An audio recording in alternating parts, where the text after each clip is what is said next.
How to access your email account from cPanel Webmail. Webmail allows you to access your email account through an internet browser. In the address bar of your internet browser, type https://example.com/webmail.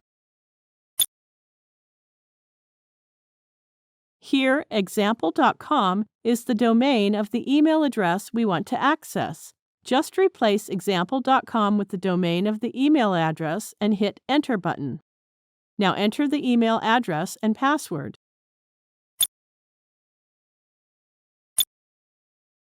Click the Login button. You can click to check this box so that you can directly open the inbox next time you log in. Now click the Open button. Here you can compose and access mails, save contacts, etc. You now know how to access your email account from cPanel Webmail. Thank you for watching.